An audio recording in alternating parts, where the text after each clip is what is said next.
بسم اللہ الرحمن الرحیم۔ اللہ کے نام سے شروع جو بڑا مہربان اور نہایت رحم کرنے والا ہے۔ پیارے دوستو، آج ہم ایک نہایت اہم اور دلچسپ واقعہ آپ کے ساتھ شیئر کریں گے جو ہمیں حضرت موسیٰ علیہ السلام کی زندگی سے سیکھنے کو ملتا ہے۔ یہ واقعہ بتاتا ہے کہ حضرت موسیٰ علیہ السلام کو نبوت کیوں عطا کی گئی اور اللہ تبارک و تعالیٰ نے انہیں کس طرح اپنی قربت عطا فرمائی۔ روایات میں آتا ہے کہ حضرت موسیٰ علیہ السلام اپنی روزی روٹی کمانے کے لیے بکریاں چرایا کرتے تھے۔ ایک دن آپ کی ایک بکری ریوڑ سے پیچھے رہ گئی اور رات بھر جنگل میں بھٹکتی تھی۔ حضرت موسیٰ علیہ السلام کو خیال آیا کہ اگر وہ بکری رات بھر باہر رہی تو اسے کوئی بھیڑیا کھا جائے گا۔ چنانچہ حضرت موسیٰ علیہ السلام اس بکری کی تلاش میں نکل پڑے اور ساری رات اس بکری کو ڈھونڈتے رہے، یہاں تک کہ آپ کے پاؤں مبارک پر چھالے پڑ گئے اور تھکان کی وجہ سے آپ کا سارا جسم دکھنے لگا۔ جب صبح کا وقت قریب آیا تو بکری ایک جگہ پر تھک ہار کر بیٹھی ہوئی ملی۔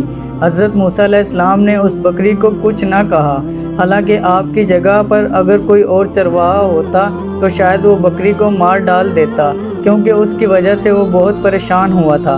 لیکن حضرت موسیٰ علیہ السلام نے اس بکری سے ذرا بھی ناراضگی کا اظہار نہ کیا، بلکہ اس بکری کو بہت پیار سے گود میں اٹھا لیا جیسے ماں اپنے بچے کو اٹھاتی ہے۔ اللہ تعالیٰ کو حضرت موسیٰ علیہ السلام کی یہ ہمدردی اتنی پسند آئی کہ اللہ تعالیٰ نے فرشتوں سے فرمایا، دیکھو حضرت موسیٰ علیہ السلام کا حوصلہ۔ اللہ تبارک و تعالیٰ کو حضرت موسیٰ علیہ السلام کی یہ ادا اتنی پسند آئی کہ آپ کو نبوت کا تحفہ عطا فرمایا اور منصب تابوت پر فائز کیا۔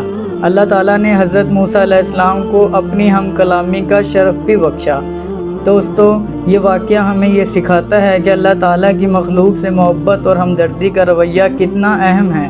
ہمیں بھی اللہ تعالیٰ سے دعا کرنی چاہیے کہ وہ ہمیں بھی اپنی تمام مخلوقات سے ہمدردی اور شفقت کرنے کی توفیق عطا فرمائیں اور ہمیں حضور صلی اللہ علیہ وآلہ وسلم کی محبت میں جینا مرنا نصیب فرمائیں۔ اگر آپ کو یہ ویڈیو پسند آئی ہو تو ہمارے چینل کو سبسکرائب کریں اور اس ویڈیو کو لائک کریں اور دوسروں کے ساتھ شیئر کریں تاکہ یہ خوبصورت پیغام ہر دل تک پہنچ سکے۔ اللہ حافظ۔